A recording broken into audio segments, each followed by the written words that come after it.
నమస్కారం guys. So ఈరోజు లెక్చర్లో నేను ఫాంట్స్ అంటే ఏంటో అన్నది చెప్పబోతున్నాను. ఫాంట్స్ మనం ఎలా వాడతాము అన్నది మీరు తెలుసుకుంటారు. దీనికి నేను 2 పార్ట్స్ చేస్తున్నాను. ఇది పార్ట్ 1, నెక్స్ట్ పార్ట్ 2 కూడా వస్తుంది. ఓకే, ఆ తర్వాత ఆర్ఈఎం అంటే ఏంటి, ఈఎం అంటే ఏంటి అన్నది చేస్తాను. ఓకే, సో ఆర్ఈఎం అంటే ఏంటి, ఈఎం అంటే ఏంటిది మీరు ఖచ్చితంగా చూడాలండి, ఎందుకంటే ఇది ఒక ఇంటర్వ్యూ క్వశ్చన్. సో ఇది ఇంపార్టెంట్ కూడా, ఎందుకంటే ఫాంట్స్లో ప్రస్తుతానికి నేను పిక్సెల్స్లో వాడతాను. ఓకే, తర్వాత ఇవి యూనిట్స్ అనమాట. తర్వాత ఆర్ఈఎం ఈఎంలో ఎలా వాడాలి అని చెప్తాను. సో ఈ లెక్చర్ ఖచ్చితంగా వెళ్ళి చూడండి. సో ప్రస్తుతానికి ఫాంట్స్కి వచ్చేసి మనకి కొన్ని ప్రాపర్టీస్ ఉన్నాయి.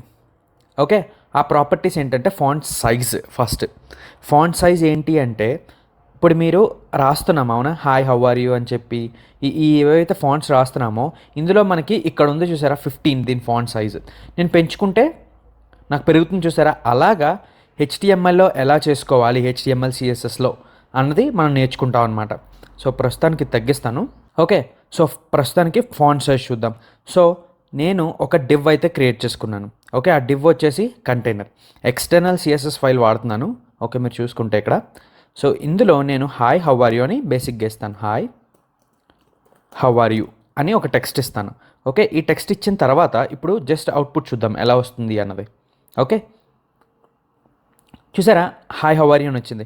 ప్రతిసారి నేను మీకు చూపించడానికి టెక్స్ట్ని జూమ్ చేసేవాడిని, అవునా, ప్రతిసారి జూమ్ చేసేవాడిని. కానీ ఈసారి నాకు జూమ్ చేయాలని లేదు.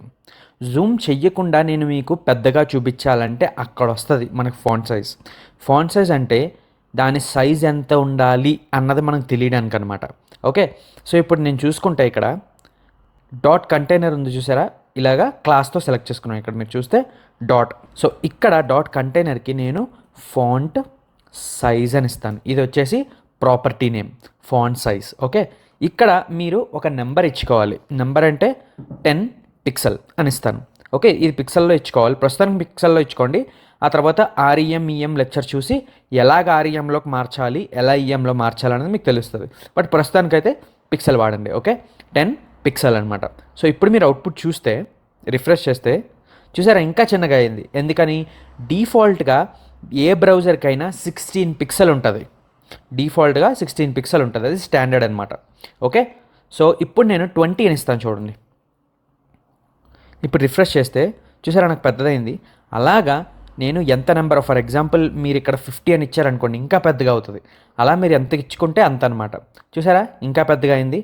సో అలాగా నా సైజుని అన్నది నేను ఎలాగ మార్చుకోవాలి, నా టెక్స్ట్ యొక్క సైజుని అన్నది మీరు ఫాంట్ సైజ్తో చేస్తారనమాట. సో అందరికీ అర్థమైంది అనుకుంటున్నాను font size. Okay, so next వచ్చేసి font weight. Okay, font weight అన్నది ఏంటంటే, ఇప్పుడు మీరు హెచ్టిఎంఎల్ నా క్లాసులు ఫాలో అయ్యి ఉంటే హెచ్టిఎంఎల్లో ఒక ట్యాగ్ ఉంది. ఓకే, ఆ ట్యాగ్ వచ్చేసి దాని పేరేంటి, బీ ట్యాగ్. మీ అందరికీ గుర్తుంది అనుకుంటున్నాను బీ ట్యాగ్. బి ఎందుకు వాడతాం, బీకి ఓపెనింగ్ క్లోజ్ ఉంటుంది. బి అన్నది ఎందుకు వాడతాం, మనం దేన్నైనా బోల్ట్ చెయ్యాలంటే. ఇప్పుడు చూడండి హెచ్టిఎంఎల్లో ఎలా చేయాలని మీకు చూపించి ఫాంట్ వెయిట్ కూడా అదే పని చేస్తుంది మీకు, బట్ హెచ్టిఎంఎల్లో ఎలాగన్నది చూపిస్తున్నాను. ఇప్పుడు బి అన్నది ఏంటి, మనకి బోల్ట్ చేయడానికి ఒక ఈ యొక్క ఎలిమెంట్ వాడతాం, ఎలిమెంట్ ఆర్ ట్యాగ్. సో ఇప్పుడు నేను అవుట్పుట్ చూపిస్తాను చూడండి మీకు రిఫ్రెష్ చేసి. చూసారా మనకి బోల్ట్ అయింది. బోల్ట్ అంటే ఏంటి, ఇంకా కొంచెం డార్క్గా దాని కొంచెం థిక్నెస్ పెరుగుతుంది అనమాట, అది బోల్ట్ అంటే. సో ఇదే నేను హెచ్టిఎంఎల్లో చేశాను.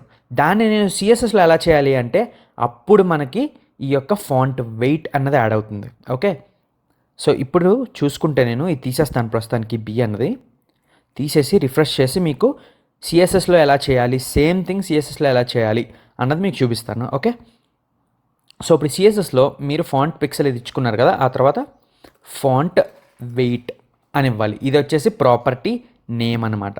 ఓకే, సో ఇక్కడ మీరు 100 ఇవ్వచ్చు, అలాగా 900 వరకు ఉంటుంది. ఇప్పుడు మీరు చూసుకుంటే ఇక్కడ నేను డబల్ డాట్స్ పెడితే చూసారా 900 వరకు వస్తుంది. ఆ తర్వాత మీకు 3 ఆప్షన్స్ ఉన్నాయి, బోల్ట్, బోల్టర్, లైటర్. ఓకే, ఎక్కువగా బోల్ట్ అని వాడతాం అంతే.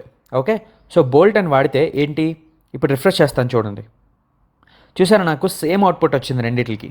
ఓకే, ఇప్పుడు నేను లైటర్ అని వాడతాను చూడండి.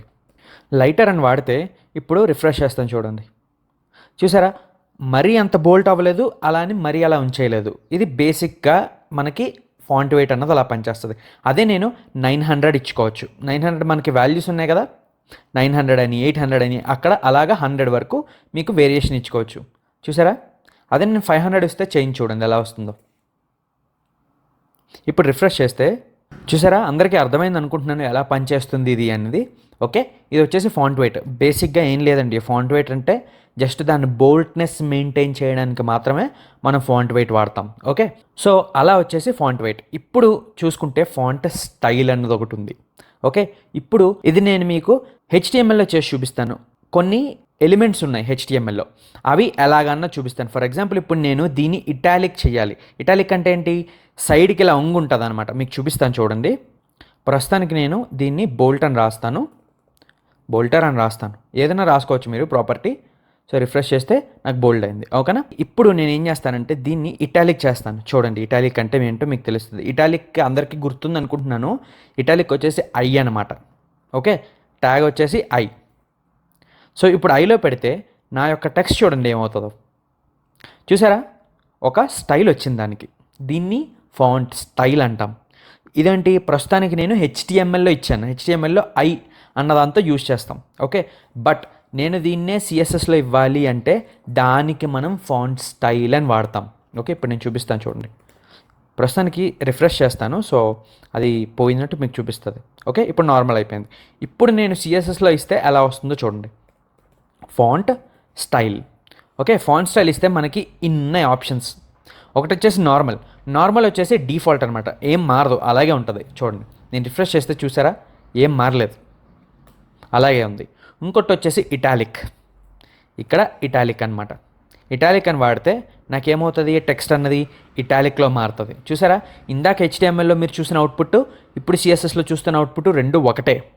అక్కడ ఏంటంటే మనం ఎలిమెంట్ ద్వారా, అంటే ఒక ట్యాగ్ ద్వారా మనం చేస్తున్నాం.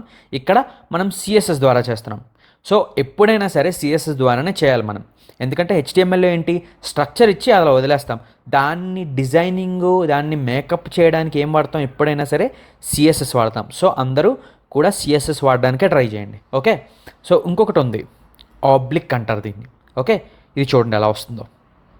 ఇప్పుడు రిఫ్రెష్ చేస్తే సో బేసిక్గా చూసారా, ఆబ్లిక్ కన్నా ఇటాలిక్ కన్నా బేసిక్గా ఒకటే. కాకపోతే ఏంటంటే ఇటాలిక్ అనేది రోమన్ ఫాంట్స్లో మీకు చెప్తాను, రోమన్ ఫాంట్స్ అన్నది వస్తుంది అనమాట. ఆ రోమన్ ఫాంట్స్లో వస్తుంది. బేసిక్గా మీరు గుర్తుంచుకోవాల్సింది ఏంటంటే ఆబ్లిక్ కన్నా ఇటాలిక్ కన్నా ఆల్మోస్ట్ ఒకటే. ఓకే, ఇప్పుడు రిఫ్రెష్ చేస్తే మనకి ఏ తేడా ఉండదు. ఓకే, సో అలాగా మీకు బేసిక్గా అర్థమైంది అనుకుంటున్నాను. ఓకే, ఫాంట్ స్టైల్ అన్నది.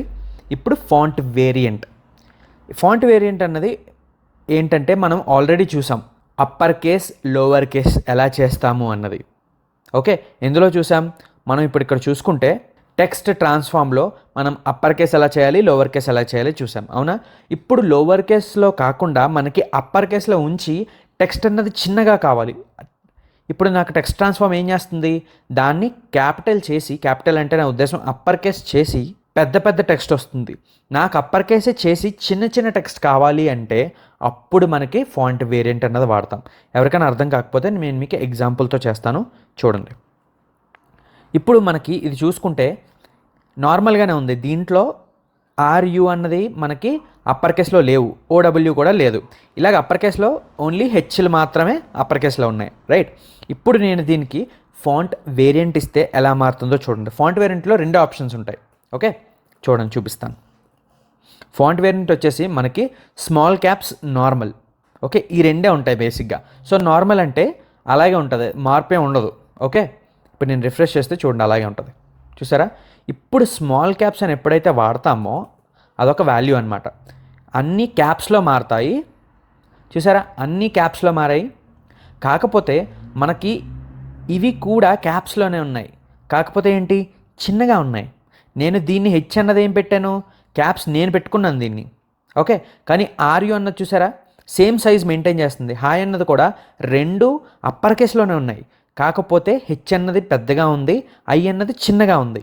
ఇలాగా ఈ యొక్క డిఫరెన్స్ మెయింటైన్ చెయ్యాలి అంటే ఈ OW కూడా క్యాప్స్లోనే ఉన్నాయి.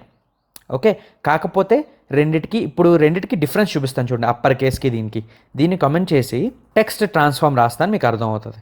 ప్రస్తుతానికి నేను రిఫ్రెష్ చేసి చూపిస్తాను. రిఫ్రెష్ చేస్తే నార్మల్ అయిపోయింది, అవునా? ఇప్పుడు టెక్స్ట్ ట్రాన్స్ఫామ్ చూపిస్తాను చూడండి. టెక్స్ట్ ట్రాన్స్ఫామ్కి ఫాంట్ వేరియంట్కి మీకు డిఫరెన్స్ అర్థమవుతుంది. Okay, text transform upper case అని వాడతాను. ఇప్పుడు డిఫరెన్స్ చూడండి.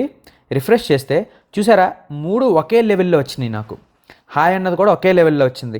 అలా కాకుండా నేను ఏదైతే క్యాప్స్లో ఆల్రెడీ పెట్టానో దాని సైజ్ అలాగే మెయింటైన్ చేస్తూ ఈ ఓడబ్ల్యూ అన్నది చిన్నగా ఉంటూ ఓకే కానీ అప్పర్ కేస్లో ఉండాలి.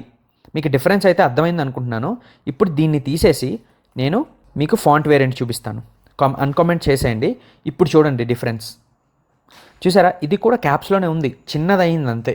అలాగా చిన్నగా అప్పర్ కేస్లో ఉండాలి అంటే మీరు ఫాంట్ వేరియంట్ వాడాలి.